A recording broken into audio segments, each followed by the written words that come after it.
Aqui na companhia da atriz Jordana Correia, prazer ter um divã cultural e depois de uma noite tão sensível, tão esclarecedora sobre um tema tão atual, aliás atemporal, que é essa questão de revisitar os arquétipos humanos e como a gente está com eles tão desestruturados, especialmente o arquétipo masculino que a peça aborda. Queria que você falasse um pouco da tua personagem que é tão crucial nessa trama, que é a Dai. A Dai, ela é um presente. Quando recebi ela, falei, uau, que missão e como interpretá-la. Ela inicia a peça chegando no consultório do psiquiatra e se dando alta, dizendo que o que ela descobriu é que ela é médium.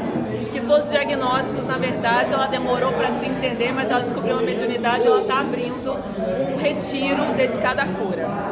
E a partir disso, acaba que ela se encontra com o protagonista mais tarde e acaba que o processo dela, não vou dar spoiler, venham assistir, mas entre muitos temas que a gente trabalha, desse revisitar esse machismo estrutural, e que eu acho que a autora Jaqueline Rovessi foi muito sensível nesse lugar, que todo machismo ele é também expresso, a peça trata de mergulhos no inconsciente, e vem muito de memórias das mulheres da família que tinham muito essa postura desse machismo estrutural mesmo, né? Que acaba na verdade, perpetuando isso por uma dominação mental, digamos assim. Né? Elas foram educadas a se sentirem assim, né? É estruturante mesmo, né? E como isso vai sendo perpetuado, reproduzido, e acaba que essa investigação desse inconsciente, tantos padrões que a gente tem que a gente não sabe, né, de onde vem, a peça transita um pouco por esses caminhos. E a Dai, ela é, digamos assim, uma mentora nesses caminhos, nessa investigação do inconsciente. Venham assistir. Eu estava falando com a Leona que essa peça agora fecha uma mandala muito interessante. Porque o Pandora falava do arquétipo feminino. E agora vocês vão para o masculino, que tem muito mais, digamos assim, dificuldade de ser afirmado do que o feminino. O feminino, eu me lembro que as personagens femininas que passaram pela vida dos Freud, por exemplo, Lu André Salomé, Hilda do Little, eram pessoas que viviam o machismo da sua época, mas conseguiam se contrapor a isso. O homem ele tem uma dificuldade maior de entrar em contato com essa revolução interior. As mulheres conseguiram, e isso é muito bem colocado nessa peça. Como é que em determinado momento esse psiquiatra ele fica completamente como uma criança perdida numa floresta, né? Sim, até tem, né? Esse que relata um pouco disso.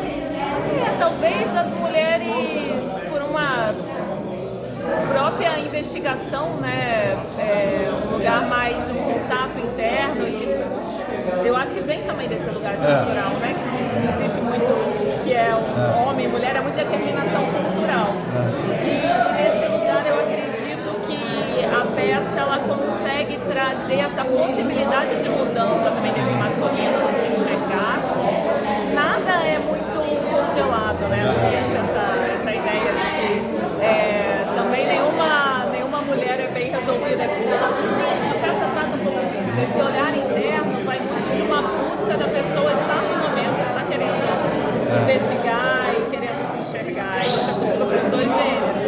Talvez na sociedade a gente precisou tanto, enquanto mulher se autoafirmar, que está o tempo inteiro sendo questionada. Porque não tem uma personagem que interpreta, ela é questionada o tempo inteiro. Mas talvez por isso mesmo tem que estar muito mais contato. Inclusive você faz o papel da avó do próprio Uli, né? A figura mais estruturante desse. Você consegue demarcar em questão de segundos, você está na Dai, é muito bacana esse transitar dramatúrgico que você faz. E realmente, eu não vou também entregar, mas as pessoas ficam assim, nossa, como ela muda de segundos. Você entra naquela personalidade fechada, dogmatizadora da avó e depois para a libertadora. E, inclusive na própria coisa do início, que as pessoas riem muito dela se dando alta, né? Isso, né? Como a própria psiquiatria criada por homens, porque a psiquiatria foi doutrinada pelos anos do final do século XVIII e início do século XIX, né? O Freud cresceu no meio em que os homens ditavam as regras, né? Como eles eram preconceituosos com esse mergulho na espiritualidade, né?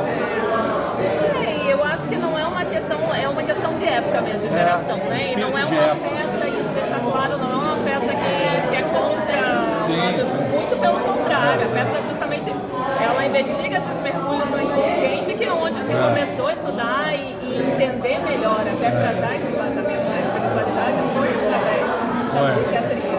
Então a peça, ela só traz essa possibilidade de talvez não se ter tanta... O personagem principal, o Uli, ele é um homem cheio de certeza. Sim, sim. Eu acho que a peça vem falar muito, a gente na verdade conhece muito menos, né, desse universo desse inconsciente, da própria espiritualidade, da própria psiquiatria. É um universo realmente que a gente tem alguns apontamentos, mas é muito maior. Certeza e controle, né? Se há uma grande vitória do Uli no final da peça, é ter conquistado o direito de duvidar. Que é tão rico, né? De duvidar. De aprender também por um ali momento a receber um não e aceitar, né, o espaço do outro. Também isso é muito forte na peça. Olha, vida longa ao Caminho 22 e parabéns. Muito